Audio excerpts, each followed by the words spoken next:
आज राष्ट्रीय जो भी भजन गाए दोनों गुरु पे ही थे। तो ऐसा लग रहा कि गुरु का होना कितना ज़रूरी है स्पिरिचुअल पाथ के लिए, और हर फील्ड के लिए भी गुरु चाहिए। ईच सब्जेक्ट का जो एक जानकार है, जो एक्सपर्टीज़ है, अगर हम उसके पास जाते हैं तो हमारे प्रॉब्लम्स सॉल्व भी कर देते हैं और हमको आगे कैसे बढ़ना है वो भी बता देते हैं। तो अभी कल ही हम लोग लाडनू जाके आए हैं राजस्थान, और हम भी हमारे गुरु से मिल के आए हैं। स्वामी जी हैं वहाँ पे लाडनू के पास, हमारे गांव के पास, उनसे मिलने गए थे। और ऐसा कोइंसिडेंस हुआ कि जब स्वामी जी का फिज़िकल फॉर्म नहीं रहा 2000 में, अप्रैल में उन्होंने शरीर छोड़ा, समाधि ली, श्री सेलम वाले स्वामी जी, और अगस्त या सितंबर हम लोग लाडनू पहुंच गए ये स्वामी जी से मिलने। तो वो जो एक फील ऑफ फिज़िकल का एक गुरु चाहिए, फिज़िकल बॉडी के रूप में एक गुरु चाहिए, वो हम ये स्वामी जी में देखने लग गए। और ज्ञान भी सेम, हाईएस्ट वही ज्ञान, अकेले रहते थे वो, कोई नहीं उनके आसपास, सेम जैसे हमको स्वामी जी का यहाँ पे एक प्रॉक्सिमिटी मिलता था जब भी हम जाते थे, अलग से ज्ञान मिलना, बैठना, वो ये स्वामी जी जो पाबोला वाले हम बोलते, पहले वो एक जगह का नाम था, वहाँ रहते थे। अभी अब निम्मी जोधा रहते हैं, तो अब हम बोलते हैं निम्मी वाले स्वामी जी। जो जगह हो गया वो स्वामी जी को हम ऐड कर देते हैं, खाली जगह का स्थान बदला है, स्वामी जी तो वही हैं। और आप इमेजिन कीजिए आज वो 106 साल के हैं, 106 साल, और लगते हैं 80, 70, 80, इतने एक्टिव। जब हम शुरू में उनके पास जाते थे उस टाइम में और आज में 25 साल हो रहे हैं ऑलमोस्ट, 2000 से आज 24 हो गया, 2024 हो गया। ऐसा लग रहा है कि वो जवान हो रहे हैं। जो पहले एज दिखते थे अब और एक एनर्जी, एक एंथुजियाज्म, एक शाइन उनके चेहरे पे, और बॉडी इतना एक्टिव। तो इस बार भी गए तो यूजुअल स्वामी जी से जब मिले, बैठे, तो पुराने दिन भी याद आ रहे थे कि उनके पास जाते थे, अकेले थे, उनके हेल्पर्स नहीं, वो सब कुछ खुद ही करते, इतना ज़्यादा नीटनेस। अब समझ में आ रहा है कि नीटनेस क्यों। अगर जाओ तो उनके रूप में कहीं भी रेत नहीं मिलती है, और राजस्थान में नहीं तो आंधी हवा के साथ ही रेत आती है। इतना नीट, वॉशरूम देखो तो इतना नीट, सब खुद साफ करते हैं, इतना नीट रखते हैं। बोलते थे हमको शुरू में 2-2 दिन, 3-3 दिन हो गया खाना नहीं मिला, मुझे कोई खाना नहीं दिया। तो ऐसा लगा कि कितनी तकलीफ़दायक है ये एक ज़िंदगी गुरु की भी, लेकिन वो वेट करता है कि कोई ना कोई शिष्य आए, मेरे से ज्ञान ले। तो जब हम जाते थे और हाईएस्ट ज्ञान निकलता था, यही बातें जो अभी भजन में ये गा रही थी, ब्रह्म सब में है, ब्रह्म सब में बराबर है, नित्य है, निराकार है, वही ज्ञान। लेकिन उनकी भाषा थोड़ी अलग थी। वो जब बोलते थे ना, शुरू में जब उनके पास जाते थे, हमको लगता था कुछ समझ में नहीं आ रहा। उनकी हिंदी भी अजीब, और इंग्लिश में तो जैसे एक्सप्रेस ट्रेन जा रही है, इतनी फट बोलते थे कि अरे क्या बोले, समझ में नहीं आया। अब एवरी ईयर, उस टाइम तो साल में 2 बार चले जाते थे हम उनके पास, 4-5 दिन जाते थे, रहते थे लाडनू में, 2-2 बार जाना, क्योंकि हमारा भी एक ही था ना कि ज्ञान चाहिए, उसमें स्थिति रहना है। जब जाने लगे, बार बार सुनने लगे, तो उनकी भाषा समझ में आने लगी। अभी भी जो अगर कोई नया जाता है तो थोड़ा टाइम लगता है उनकी भाषा को समझने में। उनको थोड़ा हिंदी, थोड़ी मारवाड़ी, इंग्लिश इस बार नहीं बोले, हिंदी में ही बात कर रहे थे ज़्यादा।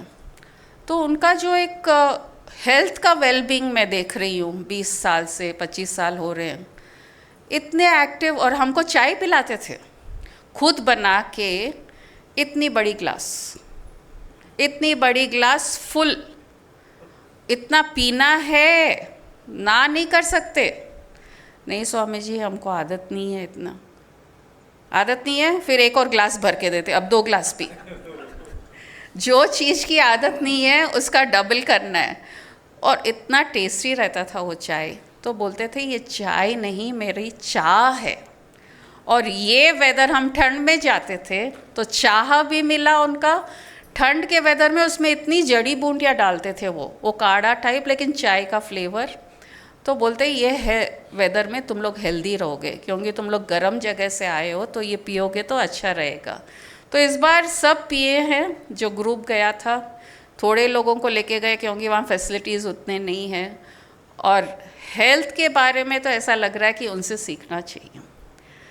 खुद फिज़िकली हर काम करते रहते हैं, चाय भी खुद बना के देते थे, झाड़ू साफ़ी जब हम नहीं हैं तो पूरा नीट करके देते थे।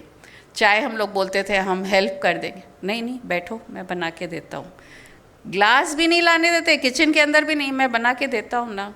अब जैसे अब आसन देना है तो चटाइयाँ उनके रूम में रहते थे, बोलते थे आ जाओ यहाँ खड़े रहो, मैं अंदर से देता हूँ, तुम लोग बिछा लो।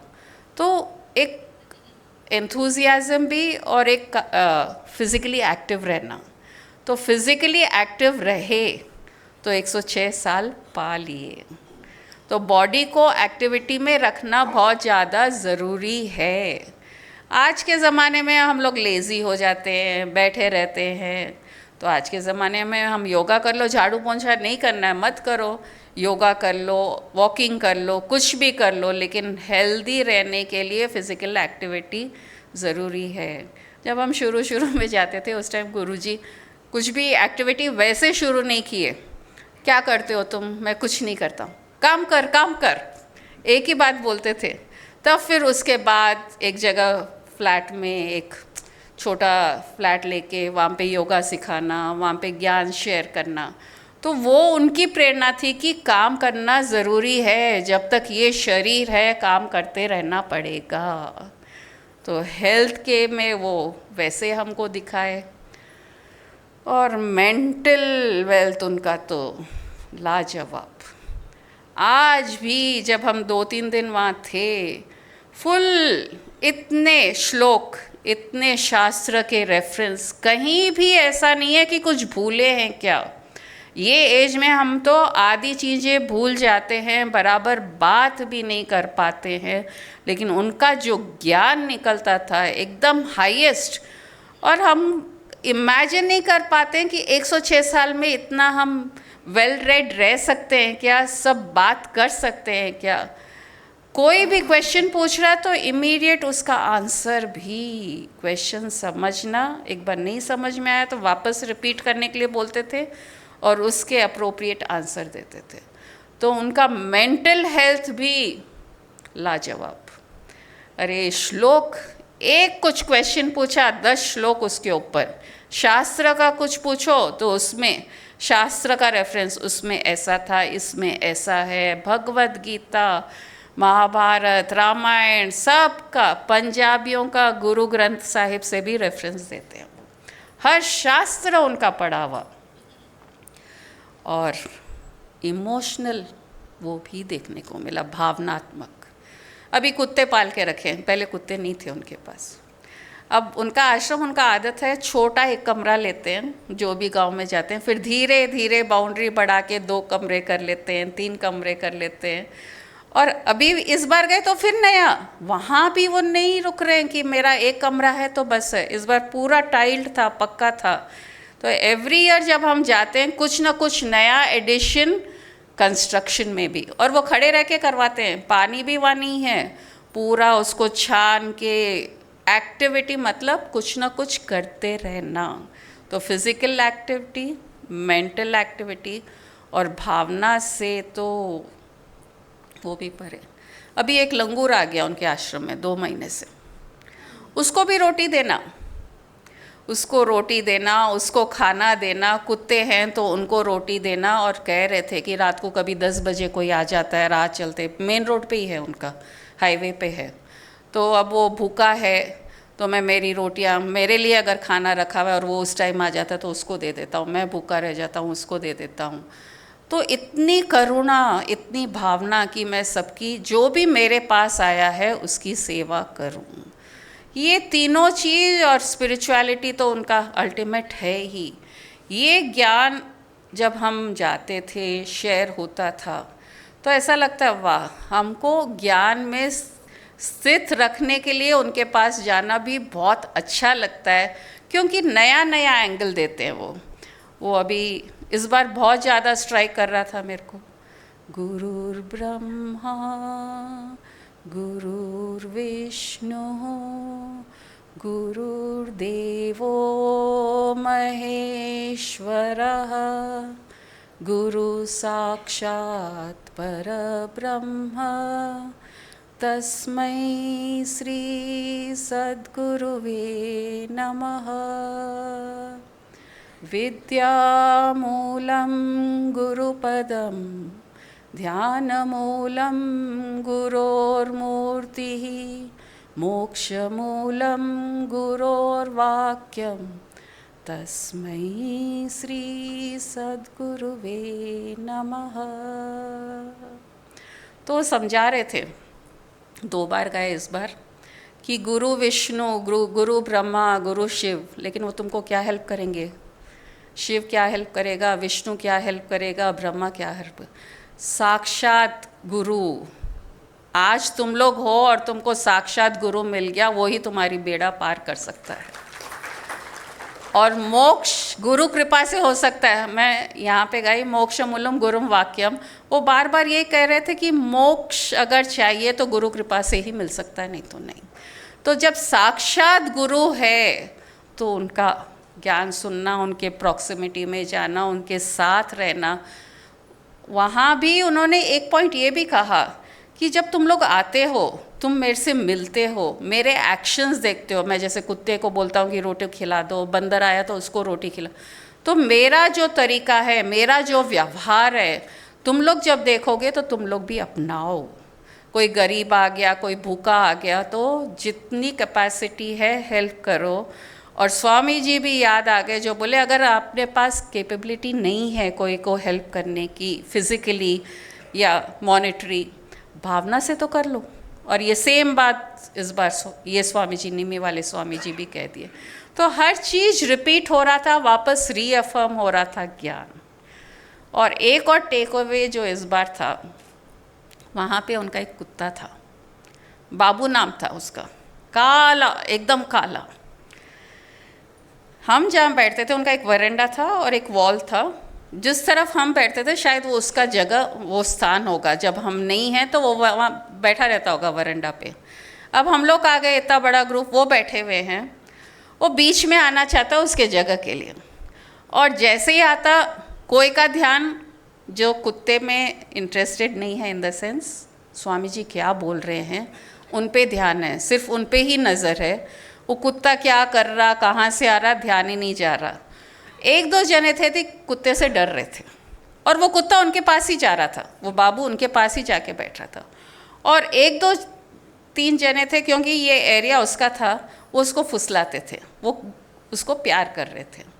तो यहाँ समझ में आया, ये कुत्ता और हमारा एक्शंस, कोई ध्यान ही नहीं दे रहा है, ज्ञान पे ध्यान दे रहा है। कोई डर रहा है कुत्ते से तो और डर रहा है वो जब उनके पास आ रहा है, और कोई उसको प्यार कर रहे हैं। कि हमारा माइंड भी 3 लेवल में बांट सकते हैं। हमारा माइंड, ह्यूमन माइंड भी 3 लेवल में हम बांट सकते हैं।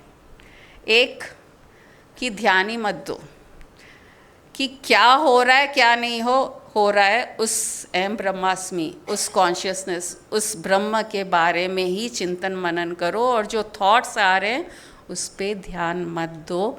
जैसे वहाँ फिज़िकली हम लोग बैठे थे और स्वामी जी का ज्ञान सुन रहे थे, वो कुत्ता आ रहा नहीं आ रहा, कोई को पूछो तो बोले अच्छा आया था क्या मेरे पास, हम तो ध्यान ही नहीं दिए। वैसे ही हमारे माइंड में अगर हम स्पिरिचुअलिटी को इम्पोर्टेंस दे दें, दूसरे थॉट्स को अनदेखा ही हो जाएगा, क्योंकि हमारा ध्यान उस कॉन्शियसनेस पे है। और दूसरा था वो फियरफुल वाला, डर रहे थे।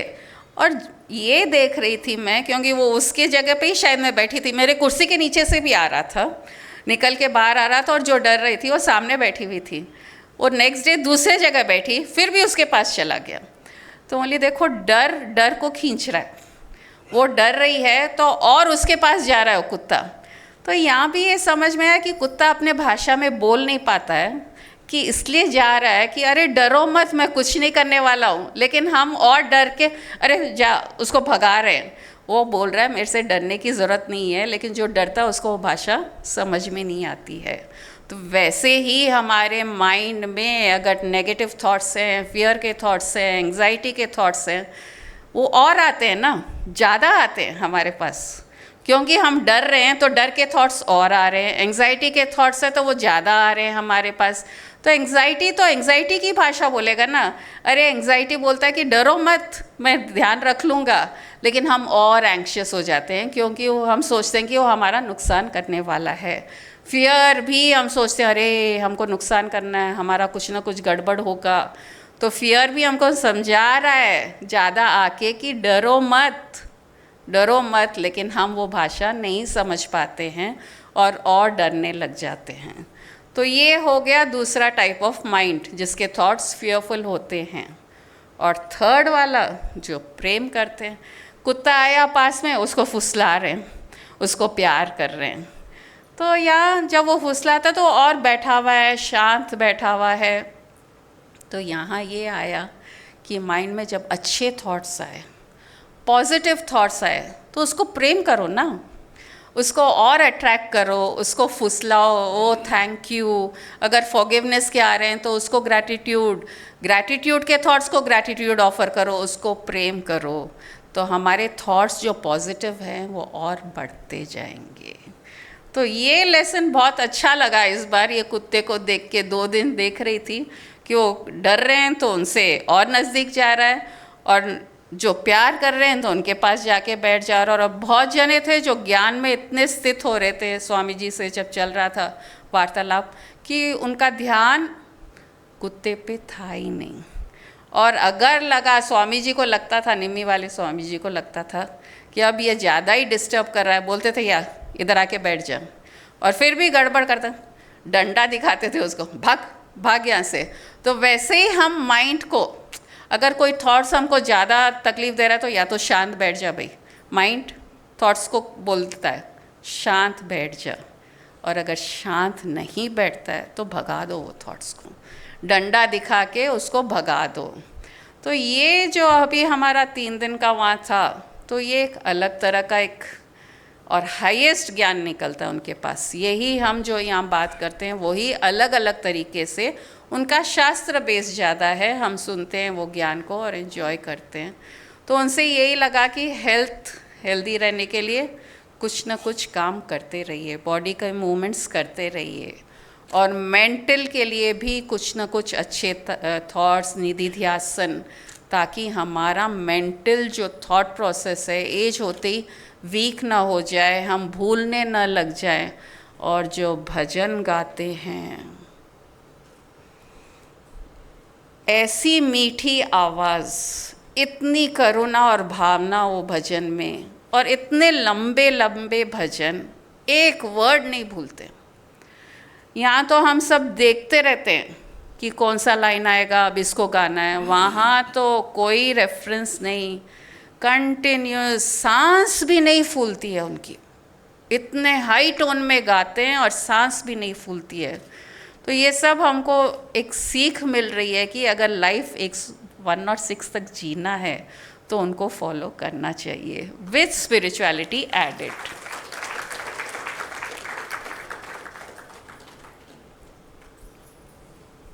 कितनों को जीना है 106 तक? और हेल्दी, एकदम हेल्दी। 106 तक जीना है क्या? नहीं ना। वो हमारे साथ लुधियाना से आए थे, वो उन्होंने पूछा था, गुरुजी, स्वामी जी, लंबी उम्र कैसे पाएं? बोले क्या करेगा लंबी उम्र पा करके? छोटी उम्र में ही लोग परेशान है, इसी में इतने तकलीफ है। 20 साल के लड़के आते हैं, लड़की आती है, ये प्रॉब्लम है, वो प्रॉब्लम है। 40 साल है, उनके प्रॉब्लम्स अलग है, बिना शादीशुदा के प्रॉब्लम्स अलग, शादी होने के बाद में प्रॉब्लम्स अलग, बच्चे होने के बाद में दूसरे प्रॉब्लम्स, दादा दादी होने के बाद में और प्रॉब्लम्स। वो तो ब्रह्मचारी हैं स्वामी जी, तो उनके तो 106 कोई प्रॉब्लम नहीं है। यहाँ तो सब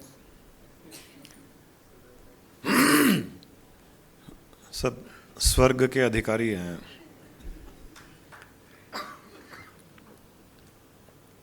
क्योंकि जो शादी कर लेता है उसका स्वर्ग निश्चित हो जाता है। उसका पक्का है स्वर्ग। एक मैंने बताया था ना, दो दोस्त थे, एक ब्रह्मचारी था, एक शादीशुदा था, दोनों मर गए। यमराज के पास में गए, यमराज ने पूछा ब्रह्मचारी कौन है? बहुत खुश होकर के, मैं ब्रह्मचारी हूँ। अच्छा, शादी किया? नहीं, नहीं किया, मैं पूरी ज़िंदगी ब्रह्मचर्य का पालन किया। बोले इसको नरक भेज दो, और जिसने शादी की उसको स्वर्ग भेज दो। तुम्हारा पक्का है।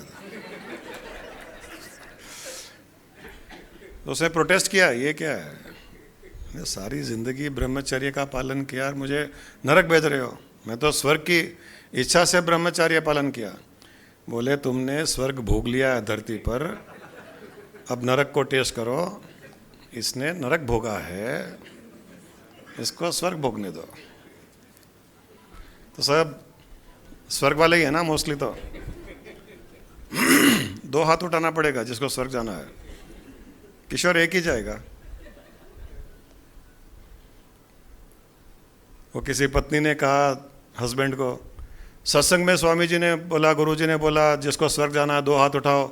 मैंने उठाए, आपने क्यों नहीं उठाए? आपको नहीं जाना है क्या? बोले नहीं, तुम जाओगे ना? बोले हाँ, मैंने दोनों हाथ उठाए थे। तुम जाओगे तो फिर स्वर्ग ही स्वर्ग है ना।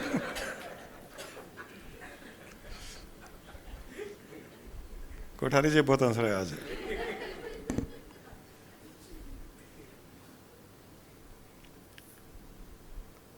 अभी जो स्वामी जी की बात हो रही है, बहुत बड़ा एक लेसन है कि लाइफ में चार चीज़ें बहुत इम्पॉर्टेंट है। चार चीज़ों की हेल्थ बहुत इम्पॉर्टेंट है। उन चार चीज़ों में जो हेल्दी रहता है वो ही जीवन जीता है, बाकी जीवन नहीं जीते हैं। पूर्ण जीवन जीना है तो physical health, mental health, emotional health, spiritual health, चारों इम्पॉर्टेंट है, बहुत इम्पॉर्टेंट है। और पहला हेल्थ दूसरे हेल्थ को कॉम्प्लीमेंट करता है। फिजिकल हेल्थ मेंटल हेल्थ को कॉम्प्लीमेंट करता है। फिजिकल और मेंटल हेल्थ मिलकर के इमोशनल हेल्थ को कॉम्प्लीमेंट करते हैं। फिजिकल, मेंटल, इमोशनल हेल्थ, ये तीनों स्पिरिचुअल हेल्थ को कॉम्प्लीमेंट करते हैं। जिसको स्पिरिचुअल हेल्थ चाहिए उसको ये तीनों हेल्थ भी रखने पड़ेंगे। जिसको स्पिरिचुअल हेल्थ नहीं भी चाहिए, इमोशनल हेल्थ चाहिए। इमोशनल हेल्थ का मतलब हर पल अच्छी भावना में रहे, सबसे प्रेम की भावना रहे, सबके लिए आभार प्रकट हो, वो इमोशनल हेल्थ वो चाहिए। तो मेंटल हेल्थ भी अच्छी रखनी पड़ेगी, फिजिकल हेल्थ भी अच्छी रखनी पड़ेगी। और जिसको मेंटल हेल्थ ही अच्छी रखनी है, बाकी दो हेल्थ की इतनी इच्छा या ज़रूरत नहीं है, उसको कम से कम फिजिकल हेल्थ तो अच्छी रखनी पड़ेगी ही पड़ेगी। ये चारों, इन चारों की हेल्थ जो अच्छा रखता है वो संपूर्ण जीवन जीता है, वो पूर्ण जीवन जीता है। वो ऐसा जीवन जीता है कि खुद को तो कंटेंटमेंट, सेटिस्फैक्शन, जीवन जीने का आनंद रहता ही रहता है। लोगों के लिए भी एक एग्जाम्पल बन जाता है। उसको देखो, उसने क्या जीवन जिया है।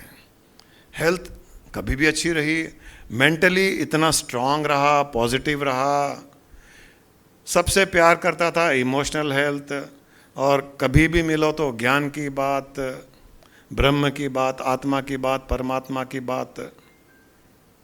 क्या जीवन जिया है उसने। एक लोगों के लिए एक एग्जाम्पल बन जाता है वो इंसान। हम तो सब सत्संगी है, तो हमको ये चारों हेल्थ के लिए ध्यान देना चाहिए। इतना टाइम अपना डिवाइड कर लेना चाहिए 24 घंटे के, जिसमें फिजिकल हेल्थ के लिए अच्छा समय दें, मेंटल हेल्थ के लिए अच्छा समय दें, इमोशनल हेल्थ के लिए समय दें, स्पिरिचुअल हेल्थ के लिए समय दें। संसार चलता रहेगा, संसार की परिस्थितियाँ आती जाती रहेगी, कभी अच्छी कभी बुरी। फिजिकल हेल्थ भी कभी कभी खराब होगा, बट जो ध्यान देता है कि मुझे फिजिकल हेल्थ मेंटेन करता है, तो वो अपना कोई ना कोई मैनरेबिलिटी, बैलेंसिंग एक्ट करता रहता है। कभी हेल्थ खराब हो गई तो खाने पीने को पर ध्यान देगा, ज़्यादा एक्टिविटी नहीं करेगा। जब फिजिकल हेल्थ अच्छी है तब एकदम फिट रहने के लिए बहुत कुछ करेगा जिससे अगली बार बीमार न पड़े। खाने पीने का ध्यान रखेगा। मेंटल हेल्थ में पॉजिटिव थॉट्स, पॉजिटिव अफर्मेशंस। उनकी जो गुरु माँ बात कर रहे हैं 106 साल की उम्र में, मेमोरी तो इतनी भयंकर मेमोरी जो गुरु माँ ने अभी कहा।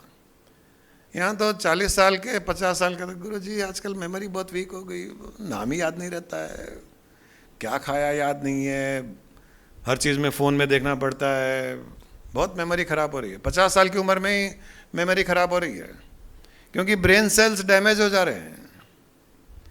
ब्रेन सेल्स को भी अच्छे थॉट्स, पॉजिटिव थॉट्स, अफर्मेशंस, अच्छी अच्छी बातें उसको चाहिए ब्रेन सेल्स को जिंदा रहने के लिए।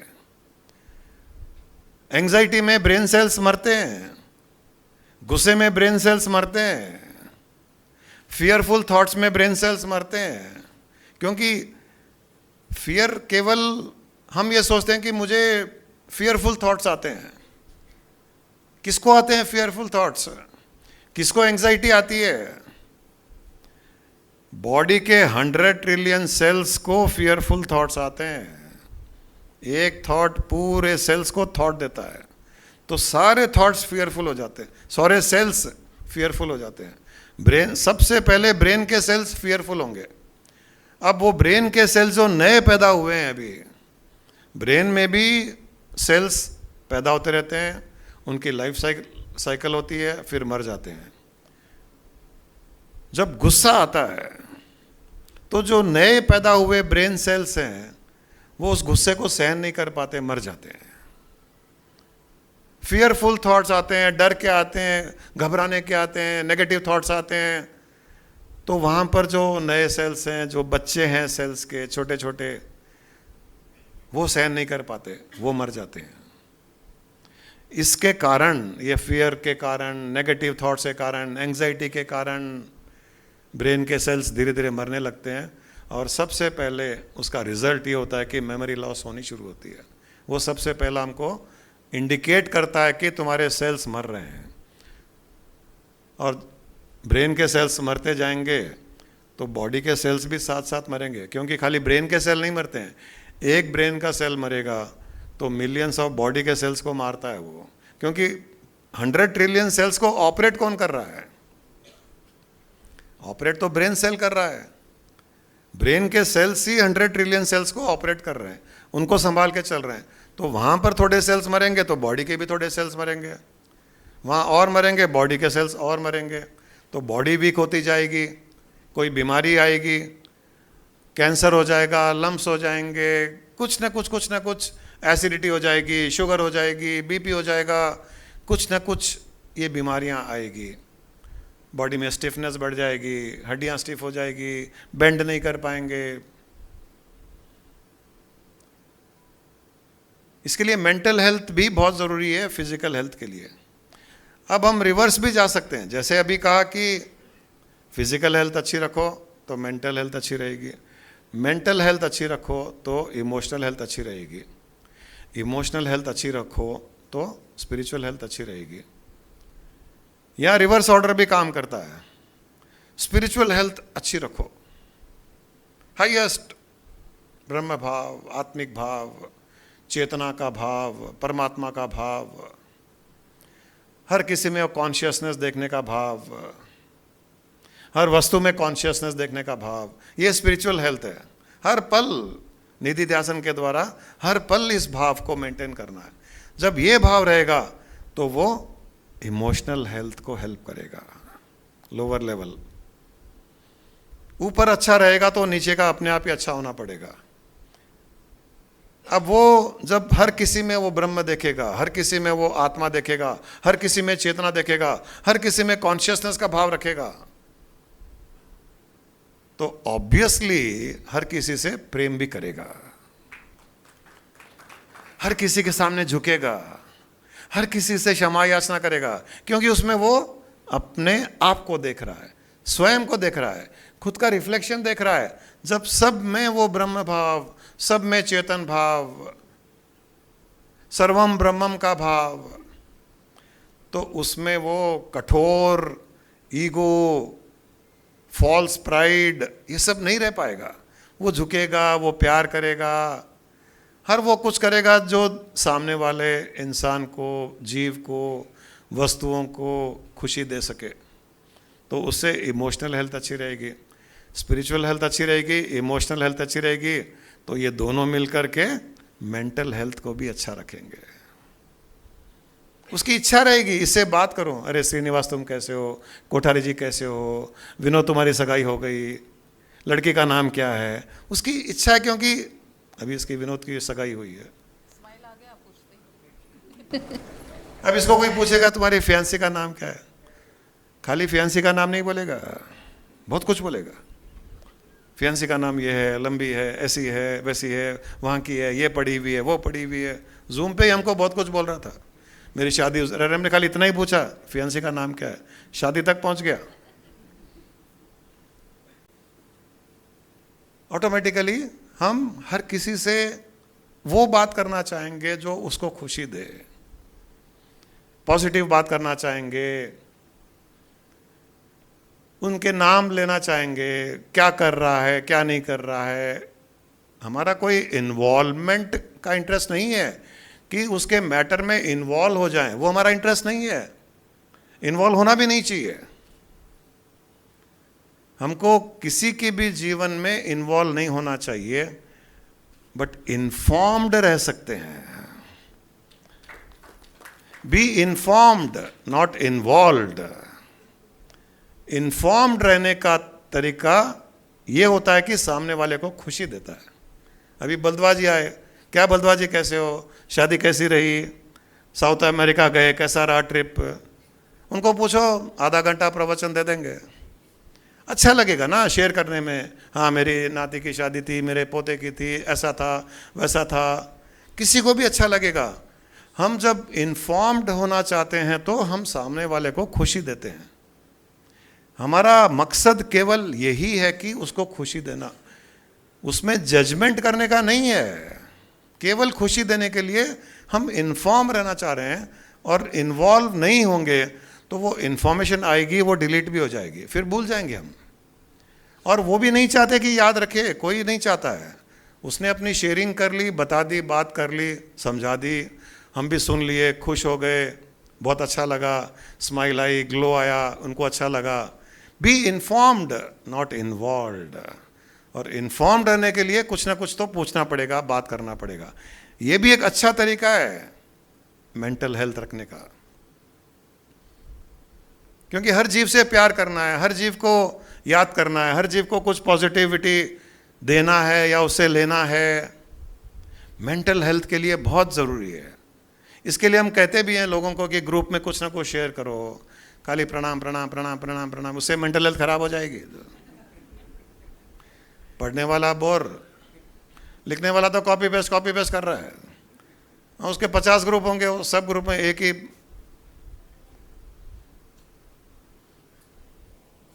कुछ ना कुछ शेयर करो ना।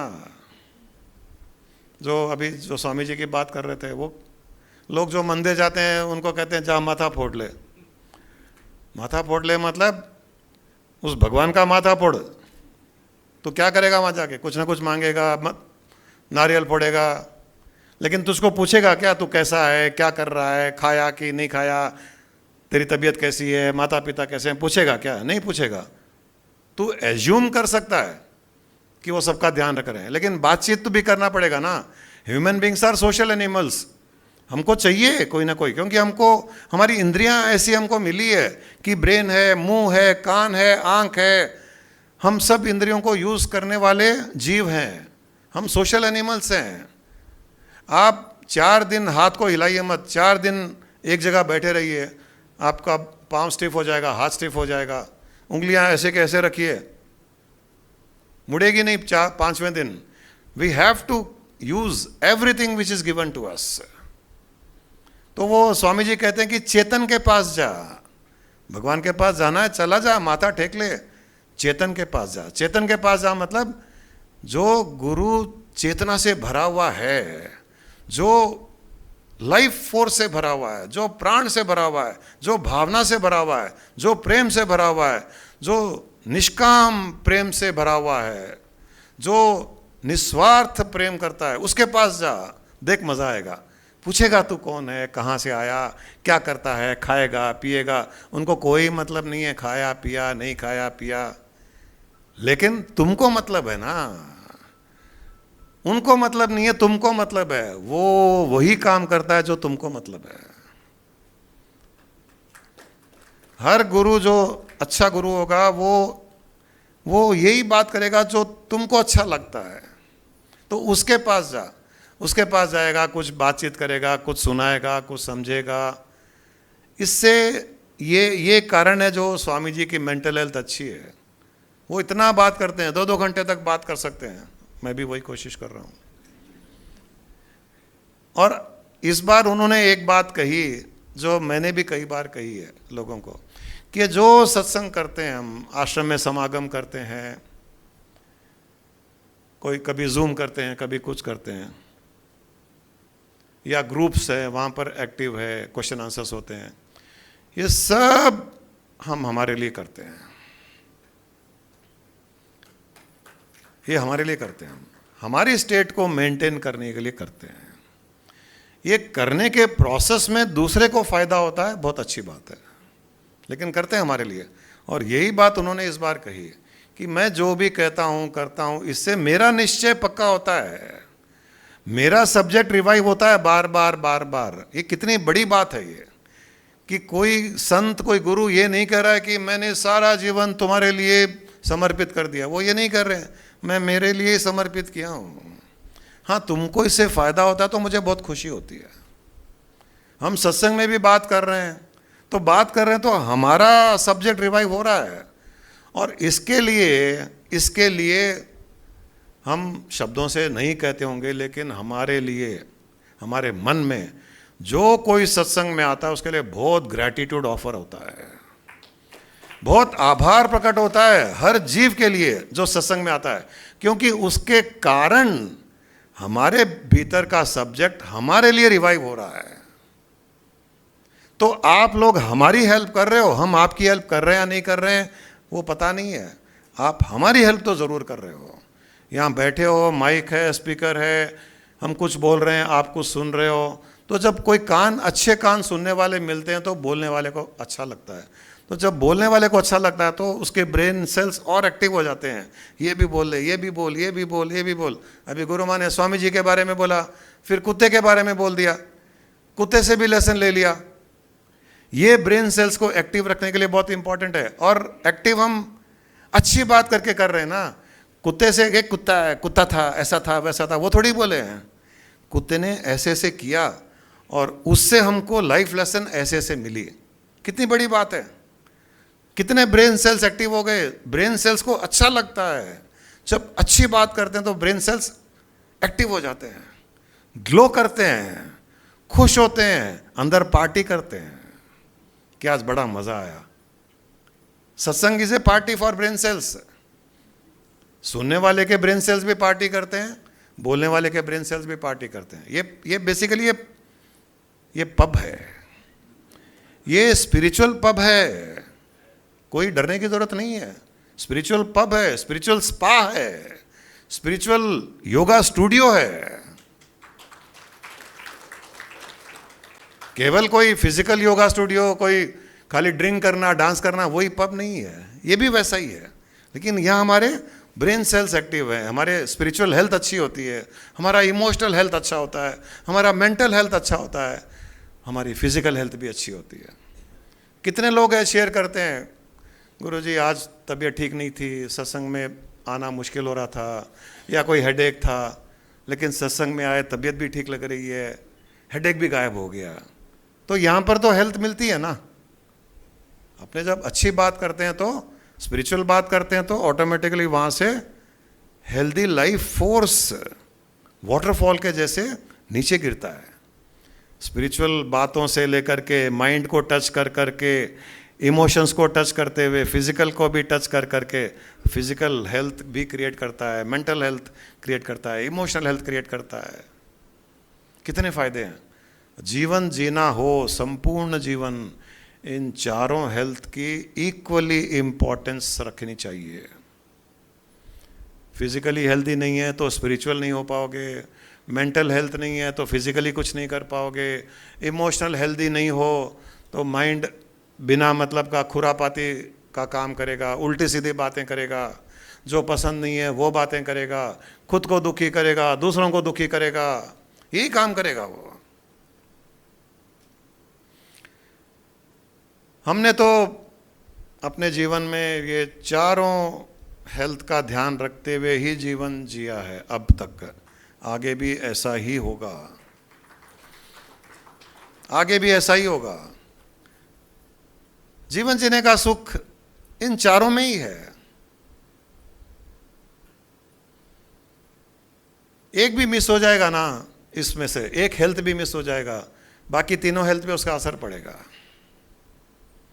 फिर बिना मोह का अटैचमेंट, मोह, ये वो संसार की बातें, इन्फॉर्म्ड रहने से ज़्यादा इन्वॉल्व होने लग जाएंगे। इन्वॉल्व हो जाओगे तो दूसरों के दुख अपने ऊपर ले लोगे।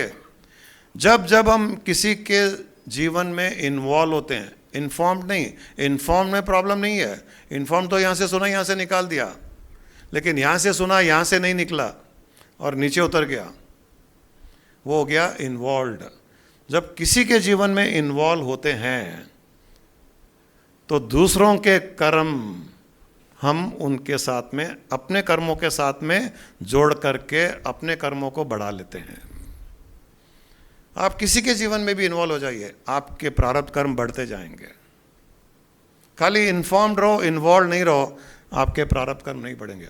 और अज्ञानता में हम यही करते हैं, हम बहुत इन्वॉल्व हो जाते हैं, हर किसी के लाइफ में इन्वॉल्व हो जाते हैं। बात करने में प्रॉब्लम नहीं है, पूछने में प्रॉब्लम नहीं है, समझाने में प्रॉब्लम नहीं है, लेकिन बात किया, पूछा, समझाया, वहाँ से हट गए, दिमाग से निकल जाना चाहिए। कभी कुछ बात किया क्या, पूछा क्या, उसने क्या बोला, क्या नहीं बोला, डिलीट, इंस्टेंट डिलीट, ये होना चाहिए। ये होगा ना तो संसार में व्यवहार भी अच्छा होगा और आप भी हेल्दी रहोगे। इन्वॉल्व होंगे, लोगों की परेशानियां आपकी परेशानी भी बन जाएगी, लोगों के दुख। अभी ये बात पे स्वामी जी ने कहा कि मुफ्त का गधा है, सबके प्रॉब्लम्स को लेके लाद के घूम रहा है। तो हाँ, बिना किराए का गधा बोले वो, बोले संसार में सारे लोग बिना किराए के गधे के जैसे घूम रहे हैं, हर किसी का बोझा ले रहे हैं। उसका बोझा तो उसके ऊपर है ही है, दूसरे का भी, तू भी डाल दे, तू भी डाल दे, तू भी डाल दे। ये जीवन जीने का तरीका नहीं है, दूसरों का तो लेने का सवाल ही नहीं है। इसका अर्थ नहीं है कि हम किसी से प्रेम नहीं करें, प्रेम करें, आभार प्रकट करें, उसको एहसास दिलाएं कि हम तेरे साथ हैं, और हैं प्रार्थना के द्वारा।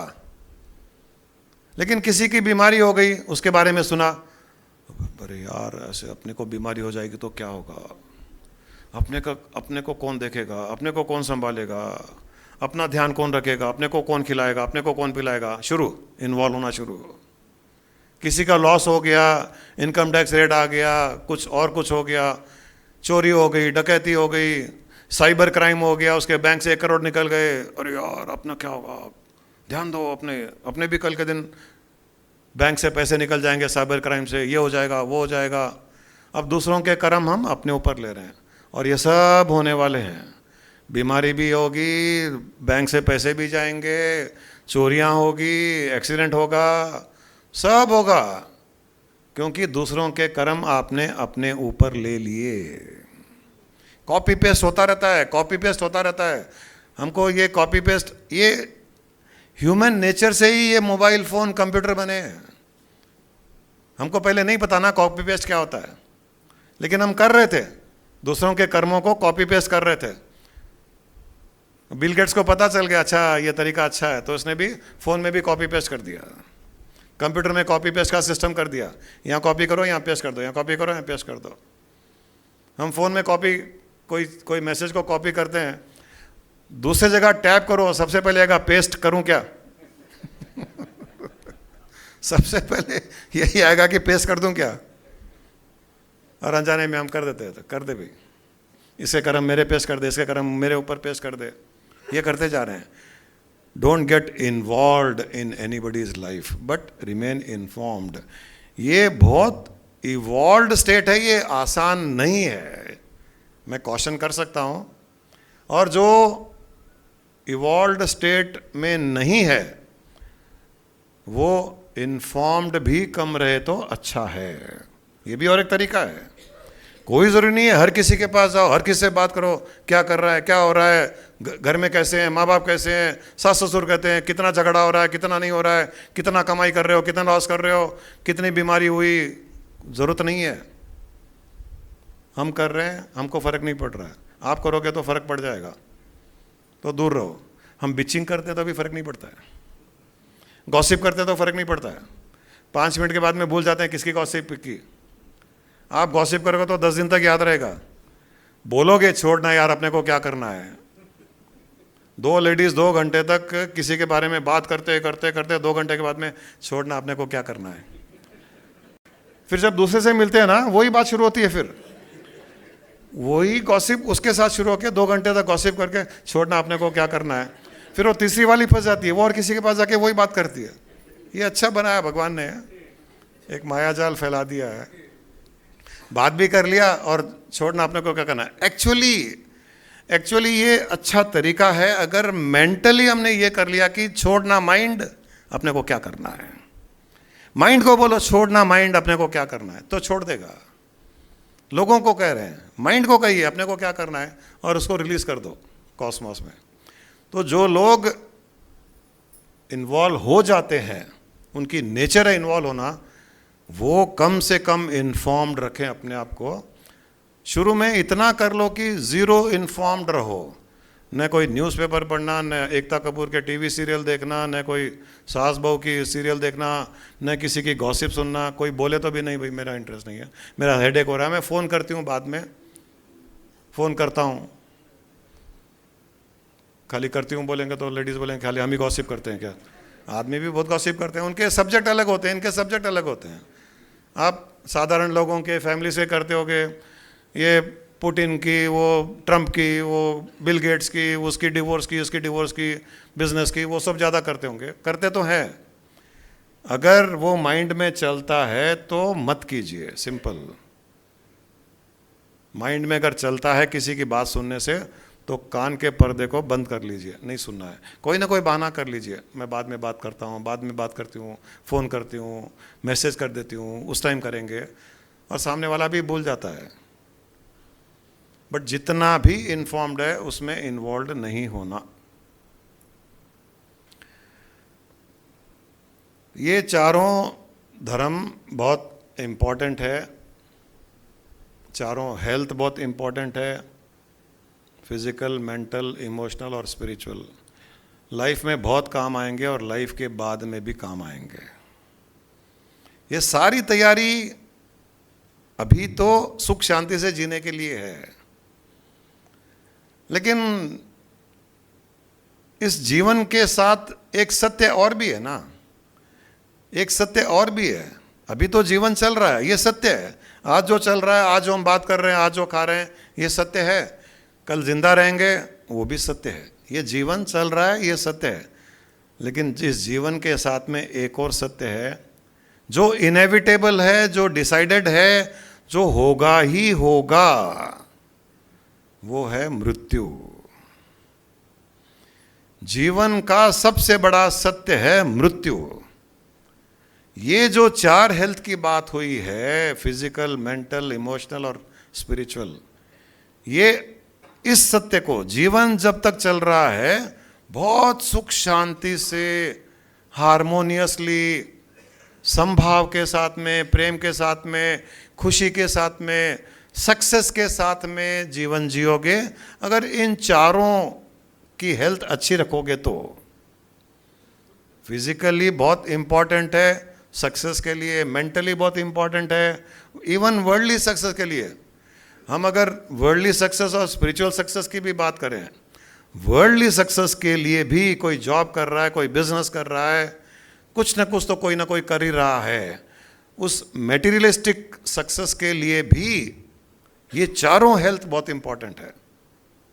उसको भी फिजिकली हेल्दी रहना पड़ेगा, मेंटली हेल्दी रखना पड़ेगा डिसीजन मेकिंग के लिए, इमोशनल हेल्थ अच्छा रखना पड़ेगा डेलीगेट एम्प्लॉयज़ टीम वर्क के लिए, स्पिरिचुअल हेल्थ अच्छा रखने का पड़ेगा, जिससे वो इन तीनों हेल्थ को अच्छा रखते हुए बिजनेस को अच्छा कर सके, प्रोफेशन में परफॉर्म कर सके। स्पिरिचुअलिटी में भी सक्सेस चाहिए तो भी ये चार ही हैं ये। तो इन चारों हेल्थ के साथ में जीवन भी अच्छा जिएंगे, और जीवन के बाद जो इनेविटेबल जो इवेंट आएगा, जब भी आएगा, पक्का आएगा, पक्का आएगा। हम सबकी फोटोएं लगने वाली है कहीं ना कहीं तो, और सबकी फोटोओं पे एक माला भी चढ़ेगी, ये पक्की बात है। हिंदी मिलाप में फोटो भी आ जाएगी, हम देखेंगे या नहीं देखेंगे लेकिन आएगी ज़रूर। रोज़ देखते हैं तीसरे थर्ड पेज पे कौन गया।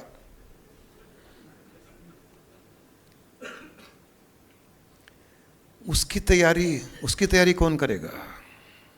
उसकी तैयारी और कोई नहीं करेगा, ईश्वर नहीं करेगा, भगवान नहीं करेगा, हमारा पुरुषार्थ ही है। वो तैयारी भी हमारा पुरुषार्थ है, उसकी तैयारी भी हमको अभी करनी पड़ेगी। आज ही किसी ने ग्रुप में डाला था कि जैसे हम कहीं ट्रिप में जाने वाले हैं, कहीं ट्रैवल करने वाले हैं, तो उसकी हम प्रिपरेशन करते हैं। हम कहाँ जा रहे हैं?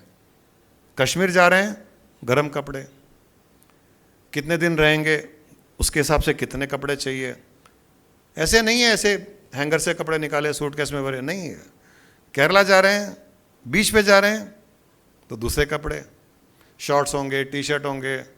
कश्मीर जा रहे हैं, ओवरकोट होंगे, मफलर होगा, स्वेटर होगा, थर्मल होगा, ये होगा, वो होगा, एकदम ऑपोजिट कपड़े।